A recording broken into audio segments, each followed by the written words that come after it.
Women in India have come a long way.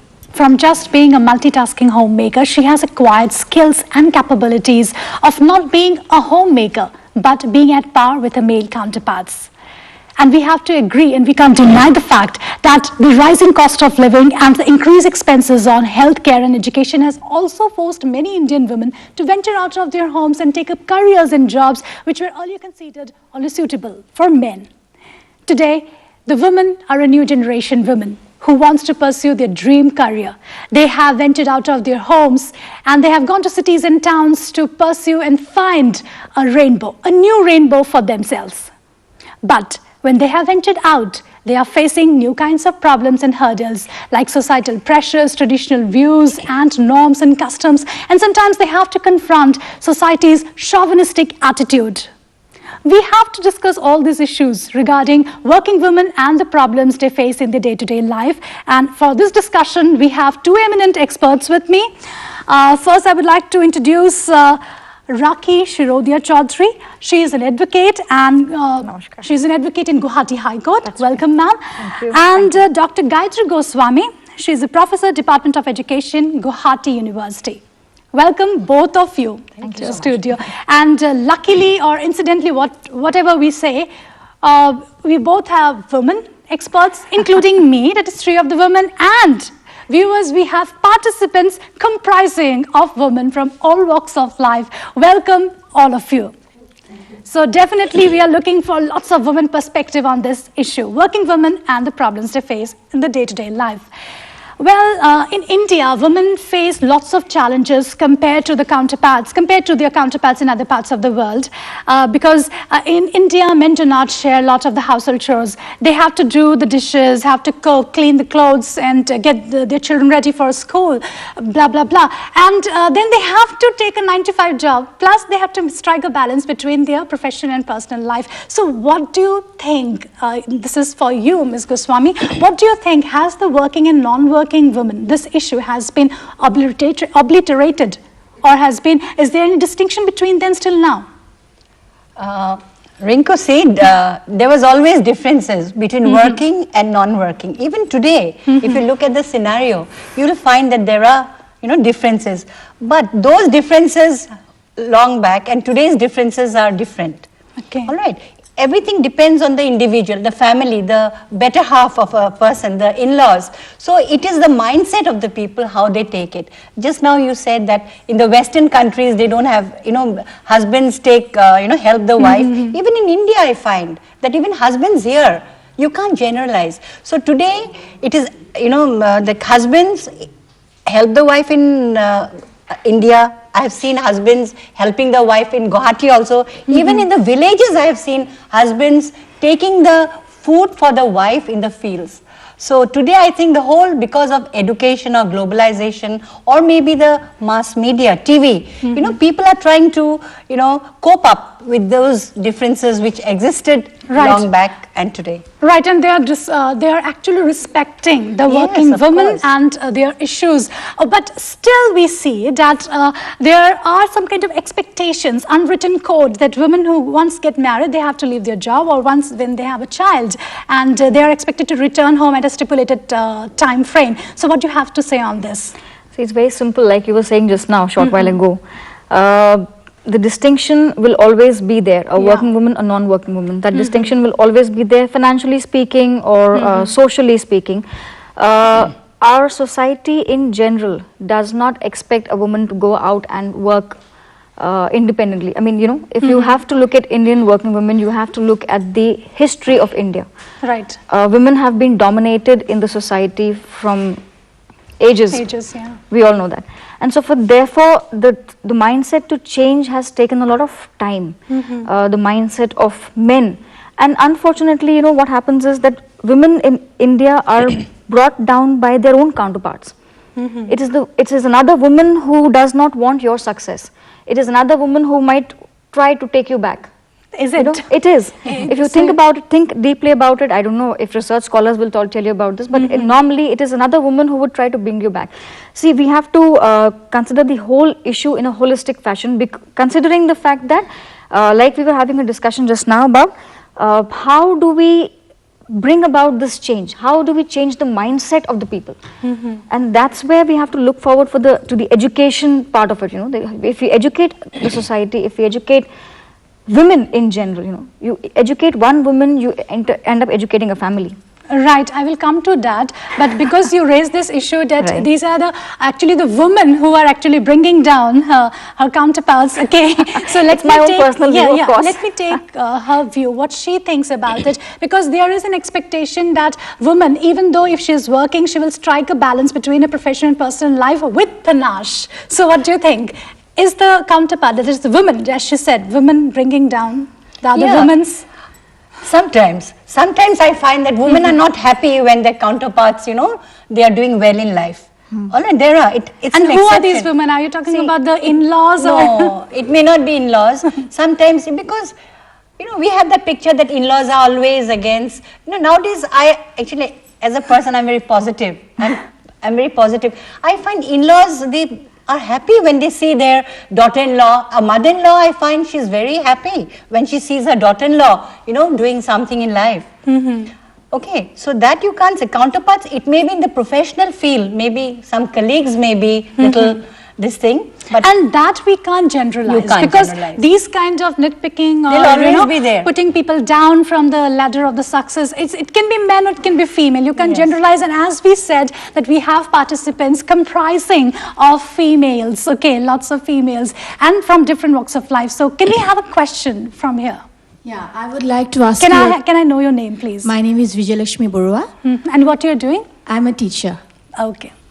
I would like to ask you a question regarding that. Being a working woman myself, like women tend to be subdued by male counterparts, be it their physical gestures, the words they speak, whatever may it be. But the relationship in the staff members itself, it's quite disrupted. Is there And you are any putting help? this question to?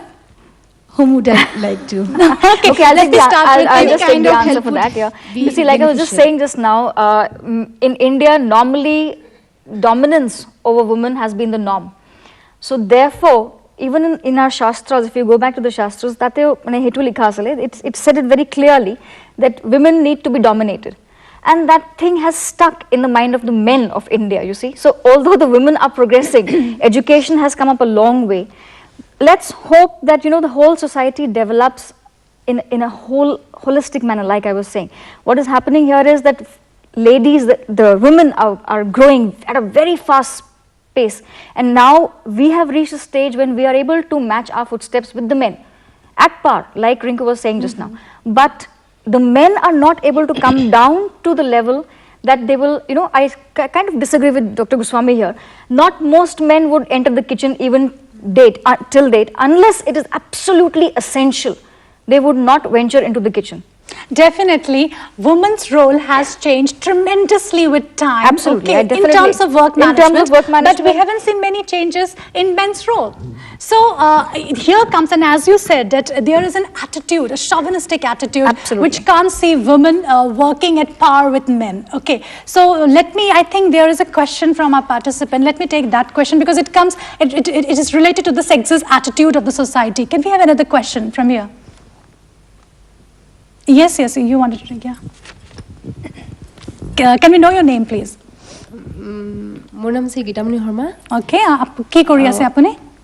মই studio' এটাত কাম কৰোঁ মোৰ Okay. নিজৰে হয় She's working in studio. গতিকে মই এই ক্ষেত্ৰত অকণ পজিটিভলি মই কিবা এটা ক'ব বিচাৰিছোঁ যে আজিকালি যিমানখিনি উন্নতি হৈছে মানে আমাৰ সমাজখনৰ বা যিমান এডুকেটেড মানুহবিলাক হৈছে সেই হিচাপত চাব গ'লে এতিয়া চবৰে মনবিলাক বহুত ভাল হৈছে আগতকৈ সেই মানে ধৰা বন্ধা যিবিলাক নিয়ম কানুন আছিলে সেইবিলাকৰ মাজত এতিয়া কোনো সোমাই নাথাকে গতিকে ময়ো নাথাকোঁ মোৰ ঘৰৰ ফেমিলিৰ কোনো মানুহ নাথাকে বৰঞ্চ মোক ওলাই যাবৰ কাৰণে চবেই মানে হেৰিহে কৰে মানে ইনস্পায়াৰ কৰে মোক গতিকে এই ক্ষেত্ৰত মই পজিটিভলি কথা এটা ক'ব খুজিছোঁ যে সকলো মানুহৰ পৰা ইনস্পায়াৰ হোৱাৰ পিছত নিজে বহি থাকিলেহে বেয়া আচলতে নিজেও সকলোবিলাক প্ৰব্লেম কিবা আছে যদিও গোটেইখিনি এৰি থৈ পেলাই অকণমান নিজে আগবাঢ়ি যোৱাটো মই মানে বিচাৰোঁ গতিকে কোনো নিজৰ ইচ্ছা থাকিলে কিবা কাম কৰাৰ কাৰণে যাৰ ইচ্ছা থাকে তেওঁলোকে কেতিয়াও বেলেগৰ প্ৰব্লেমক লৈ বা হেৰিক লৈ ঘৰত কেতিয়াও বহি থাকিব নোৱাৰে যেনেকুৱাকৈ নহওক তেওঁ ওলাই যাবই তেওঁ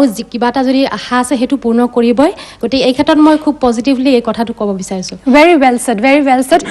She is very optimistic, and because she herself has not faced, I hope apuni ekoi problem face kora nai teo. মই এই ক্ষেত্ৰত খুবেই সুখী বুলি ক'ব খোজো Okay, she hasn't faced any that's kind of very problem, nice, and very she really nice. feels that when woman decides, okay, when she has a firm resolution that she have to work, she will work. That's a very good point here. Yeah, can we have another question? Well, I want to ask Mr. Chaudhary. Just now you told that every man should help a wife at home. But here, one thing I have noticed. After retirement, a person, he enjoys his life like anything. He's not helping his wife at all. Rather, all the time he's telling, hey, moi ete retire korisu dei, mur kintu heri nai. Do you think there is no retirement age for a homemaker? Okay, very good That's question. Lovely. I would like to clap to that question actually because it is you. so appropriate. You know, that is exactly what I was trying to say. That we always expect the woman to just continue with her work for. It's a never-ending process. As you know, when as a daughter, she has to help out. When she gets married, as a wife, as a mother, Daughter-in-law, as a yeah. daughter, then nowadays as a mother-in-law as well. Yes. So her role is never-ending. You know, as a homemaker, she never has to. She can never give up. But do the men actually try and help out with? Help out in that manner? Do they actually try to even understand the problems that we face when we go out of the work? You know, we also might have problems in our workplaces. Yes. Do we have the liberty of coming back home and and showing that, oh, I'm tired, I'm not going to work today? No, you No, can't. we never. You can't. You just don't have that liberty. Yes. You come back home, go to the kitchen, cook, it is do your this, duty. do that. You are bound but to, yes. You're bound to. बच्चे का homework है, ये है, वो है, everything. You know. Yes. घर में today आजी बाजार नहीं, आजी अमुक नहीं. Yes. You just can't help it, you see. Yeah. And that is how we have been brought up. Unfortunately, when we bring up our daughters and our children together, that we tend to bring them up in such a fashion, you know, that the girl has to know all things. She should be all encompassing. But the man, it's okay. As long as he's able to earn something, it's perfectly all right. But the woman should be an all-rounder. Yes. That is Okay, right. Let me tell you here, in Yeah. this I want to add, actually it is sex role stereotype. It is called sex role stereotype. It is the mother. It is the woman. Like suppose I have a daughter and a son. If my son does some work, I'll say it's not your work. This is what I was trying to say This is there. what so right from small, they are groomed in such a way Yeah. that a boy should not make a cup of tea. It is a daughter should do it. So this is and who's putting this into the mind? It is the mother. This is exactly what I was trying to say to See, you. it is the mother, A little right while ago, from- Rinku, I could not put the technical Yeah. terms into my. I No, it wouldn't is- have understood the technical So, terms. So I feel that education is empowerment. So definitely I have a question for you on education, which we will take a little later in this show. But I really want to say, as you said, and even you said, that this is the mother who introduced, okay, and who introduced this stereotype. Okay, and a toy becomes a symbolism of all this stereotype. When a girl is there, okay, in a family, she is given a Barbie. doll, a Barbie doll, Ask me okay, about it. and a boy is given a gun or a ball, something which is a little masculine, and in this way they are groomed Yes. to become totally stereotyped, and in this way they venture out and they pursue a particular career. Yes. So again I want to ask you, as I was talking about sexist attitude, and which we are discussing right now, how we can remove this sexist attitude from our society, talking about Indian society. Is there any scope, or can we break this glass ceiling ever? Or it is too utopian to think or even imagine that there won't be any kind of gender issues or this kind of stereotyping? Gender issues will always be there. Okay. You know, it'll take time. Gender issues were always there in the past. They are still there. Some are visible, some are invisible. You know, because a working woman is never safe, isn't it? She is even outside the home frontiers also. See, suppose there is a man who is going out to work, and a woman is also going out to work, but a woman cannot come alone at home. She cannot come back home alone at 11 p.m. Right. But a man can come. Why? Because she doesn't feel secured. It is not that she cannot be productive. The same productivity she has, the men has, but she cannot come back. Why? And don't you think this kind of, as you said, she can't come home alone, this kind of fear is instilled from the family, in the family, No, that you should not go out alone? No, no, no. Society, I would not say not from family. the society. Don't say Society. the family. It's very much inbuilt in the society, and also because of the fact that we don't have the right kind of infrastructure to protect the women. Where are the policemen? Where are the policewomen? If a woman is raped at night, is there anyone to go and protect her? There's no one. Who's there on the streets? Okay, this question, as you have And raised- I'll come back to that utopia thing you were talking about. Since utopia itself is a dream, the gender issues which you're talking about will always be there, irrespective of however educated people are going to be. Gender issues will always remain. Let us hope for a utopia. Let us hope and think that, futuristically speaking, yes, women will at some point of time get the status which they deserve in society. Let us hope for that. But Okay, let us hope that there would be some kind of place or a society would turn into that where they will become a little gender sensitive. Okay, there should not be too much negativity. Gender difference would be there. Yeah, we know I'm a female, okay, he's a male, okay. But what we are talking about is when you actually dominate someone because of her gender, okay, which we have seen in some workplace, okay. Yeah, there is equality, but not in all kinds of workplaces. And the biggest challenge in the workplace is that women face some kind of discrimination because of her gender. So can we have a workplace, a work environment where there would be no issue or no discrimination on gender? Or what kind of problem they are facing in the workplace? It's to you, ma'am. It depends on what type of work you are going. Like I'm working in an educational institution. There I don't find any kind of discrimination. No discrimination, isn't it? It is the workplace. Now there are some, even in the colleges and universities, there are. We have seen, I had attended a conference in Hyderabad, sexual harassment in the university campus. There was, when they go out for, some practical classes, you should not, a woman should not be silent. She must not allow herself to be exploited. There are women who allow themselves to be exploited. Women sometimes are exploited, and they are exploited, maybe by relative, maybe by her boss, immediate boss. So what the immediate steps she should take if she wants to complain, where she should go? well, you see, if we're talking about sexual harassment here, then we need any to understand. any kind of discrimination. It might be related to her job, or she has not been promoted, or any kind of discrimination. No, there's a distinction here. There are certain protections which are guaranteed to all citizens of India under the Constitution. Okay. So being a lady does not, say mean that you do not have those protections. Those protections are always there for you, and you can always approach the courts. However, if it's a sexual harassment case, then in that case, there are certain guidelines which have been laid down by the Supreme Court. There was this very famous case called Vishakha case, which was in the state of Rajasthan.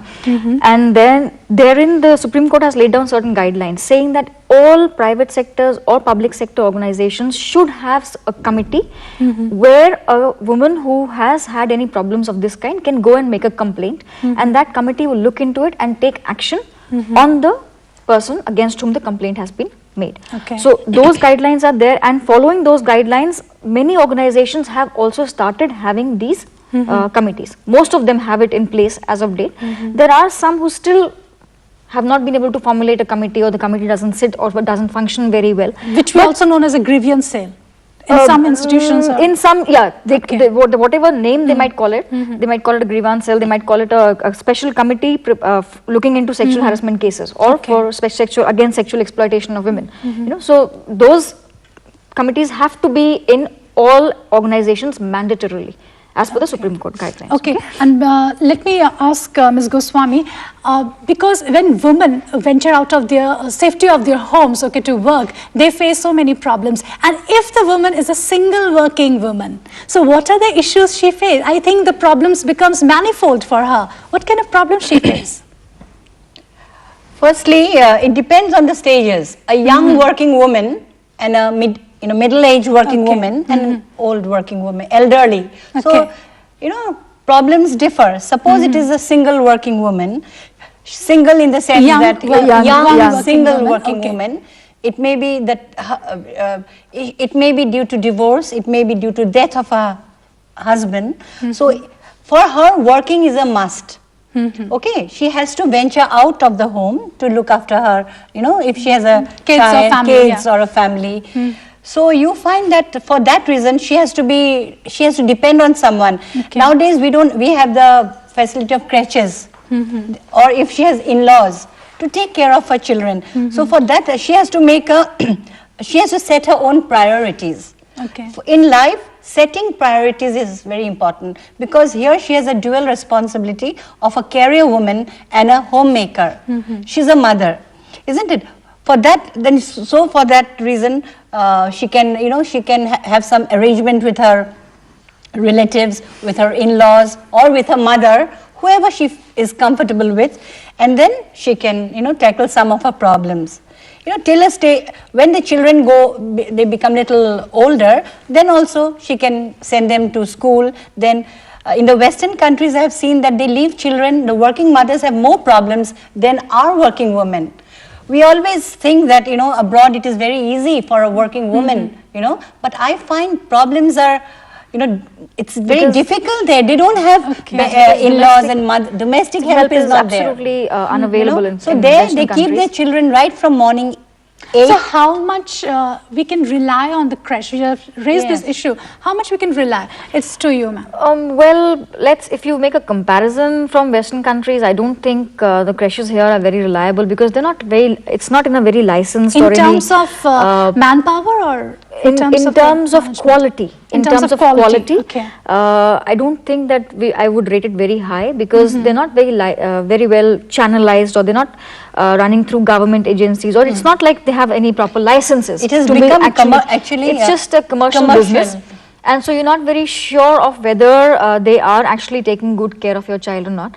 And there have been incidences of you leaving a child, and then you leave a tiffin box for the child, and the maid is the one who's actually eating the tiffin merrily, and the child hardly gets anything to eat. So these are maybe rare incidents, but it's there.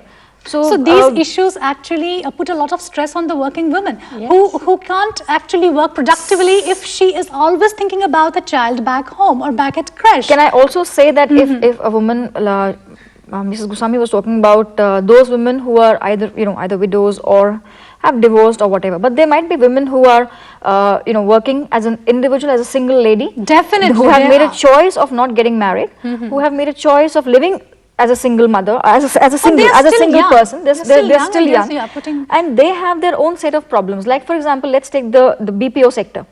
Now that would be a very peculiar problem, because they have, like you were saying a short while ago, they have to work graveyard shifts. Right. They have to work night shifts. It's very important. It's very essential in their job profile that they have to put in night hours. Now they would have obviously a different set of problems in society. For as advocates, let me just tell you about lady advocates. They have their own set of problems, because advocacy is not a 9 to 5 job. It's not like you go to court at 9 and you come back at 5 and it's finished. We start our basic preparation of the work for the next day at around 5:36 in the evening. If you start working, because we get the list, we check out our cases, what is there in the what is there on board for the next day, and then you take out the files, you read the files, whatever needs to be filed in those cases, if you need to file an affidavit or whatever. So it's a long drawn out process, and normally most chambers function till late at night, till about 9:30, 10, where it becomes very difficult for a single woman without any help from her home to actually practice actively. Therein lies the difference between let's say if you have a supportive family background behind you, then it would be it's very essential that for a woman, especially in our profession I'm talking about, that you have some kind of a support system behind you. You need a support system to work productively. Absolutely. We are talking about lots of difficulties, of working women. Let's talk about some kind of solutions, some kind of hope, how to overcome these kind of difficulties and discrimination. You are actually a professor of education in Guwahati University. So what do you think, how education can empower the working women? And we are not talking about basic education, because we are talking about working women who are highly qualified and educated. So what kind of specific education we are looking for? I find that education is the most powerful weapon. It's like a weapon, it's like a gun. Definitely. Where you can fight against all injustice. It gives you that voice which was silent, that dormant inside you, it comes out. You learn to assert your rights. Right. So even for women who are working, not even that high class women, even that women who are going to the fields, if they know how to educate, if they have that education, they can prevent unwanted pregnancies. They can just have 2 children. They know about health care. They know how, they know that Definitely, this is in very this way, important. education can empower, and she Yes. should know. You talked about unwanted pregnancies. Okay, all these things, it comes into the purview of the women's right. Yes. So, what do you have to say on this? What would be your last message? Last message in our show, because we are running out the time. A last message would be, let's just hope that the men are able to, create a balance with the women and learn how to walk together hand in hand, not just as as a lord and master, but as a friend. Okay, and Ms. Goswami, what kind of message or hope you would actually want to give to all women?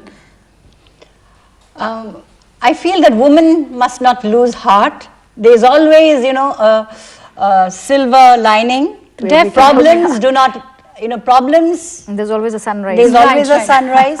And I feel that problems will pass. Definitely, and viewers, we, the civil society, which comprises of academicians, intellectuals, even police, politicians and media, have to work together and have to work towards sanitizing the crumbling framework of a society where we see lots of insensitivity, violence and intolerance. We have to understand the people that women can only flourish if there is no discrimination, if there is a support system back at home and back in society, so that society and women can flourish without any kind of fear and inhibition. Thank you very much, Ms. Goswami and Ms. Chaudhary. You were wonderful, and we had a pleasure. wonderful discussion here. Thank you, participants. Thank you very much, viewers.